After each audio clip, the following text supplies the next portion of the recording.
Ultraman! Ever since I did my review on Ultraman the Next last year, you guys have been clamoring at me to do another Ultraman review.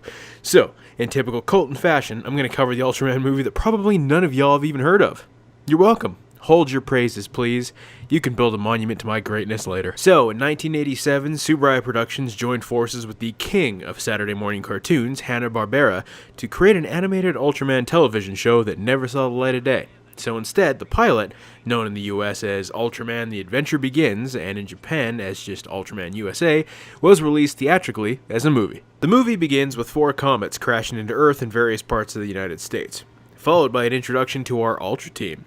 You got Chuck, Beth, and Scott, probably the most American names I can think of. They do a hell of a job showing us how awesome and badass they are before quickly crashing into the ground and dying.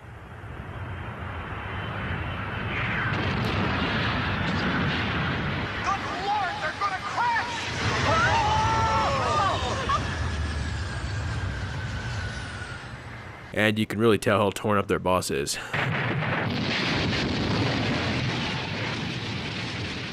They were the best.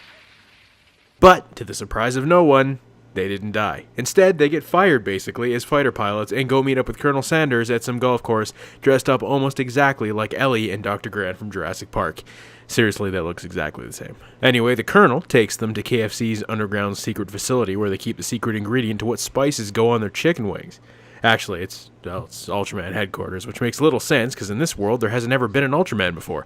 So why this random dude spared no expense on a secret lair under a golf course, and how he came to know all this information about aliens, that's just beyond me. Within this span of about 5 minutes, our heroes are told the secrets of Ultraman, are introduced to 3 sentient robots, are trained in the use of whatever these super high-tech jets are, and somehow their brains don't explode. Whatever, the faster we get through this, the faster we get to what makes Ultraman so entertaining. So remember those comets? Well, they each house a different monster, which this movie dubs Sorkin monsters. The first that appears is a giant plant thing called Green Shocks that looks strikingly similar to the early form of Biollante. Anyway, it immediately starts demolishing a city.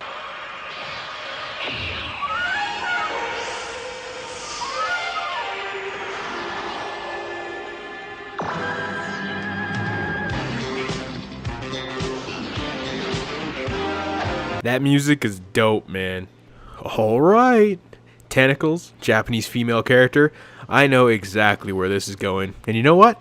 I'm cool with that. Honestly, the animation in this is actually pretty good for what was essentially a glorified weekend cartoon. Way more detailed than I'd expect from Hanna-Barbera. However, even though this has Hanna-Barbera behind it, the animation was actually done by a Japanese animation studio called Ashi Animation. How much of Barbera's influence actually appears on screen is completely unknown to me. Another monster that shows up I immediately wrote down as Mecha Footballzilla in my review notes because it seriously looks like Mechagodzilla decked out in football gear. But this thing is actually called Garubalade, and of all the monsters in this movie, this is probably the one that I'd love to see done in a live-action Ultraman.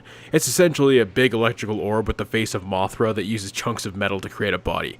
Now that's awesome. One of the other monsters, however,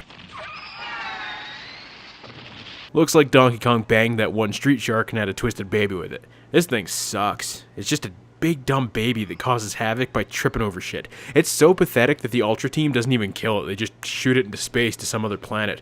All they can think about is that thing floating off towards its new home, but then a comet just comes out of nowhere and smacks him, just sends his dumbass flying in some other direction, and he just floats around in the galaxy until he dies. And then I laugh. You know what it actually reminds me of? An animated version of Daigoro. Fuck. Lastly, we have a gremlin cracked down on the strongest steroids known to man. King Myra starts off as an adorable little monkey-looking thing before eventually growing into something that looks like it would be right at home in a Resident Evil game, honestly. There isn't a whole lot of character development or story in Ultraman USA, probably because it was only supposed to serve as a pilot, and they didn't get the chance to flesh out any of this stuff. As it stands, if I had seen this on TV as a kid, I would have shit my pants. It has everything that would have made young me a happy camper. Big monsters, shit blowing up. It would have been awesome. The problem with this is that I'm not seeing it as a kid. I'm 27 now, and I've seen a ton of anime because I'm a filthy weeaboo, plus other animated cartoons in my life that feature the same premise, but done way better. I mean, for God's sake, like 50% of anime out there is giant robots fighting bigger monsters. Plus, with the live-action Ultraman series and movies out there, this one just seems kind of pointless in retrospect. That being said, it's easy to find, and it's pretty short. I mean, it's only about 75 minutes long, so if you do want to check it out, there is entertainment to be had here. It's an interesting piece of Ultraman history for sure, but it isn't much more than that in the grand scheme of things.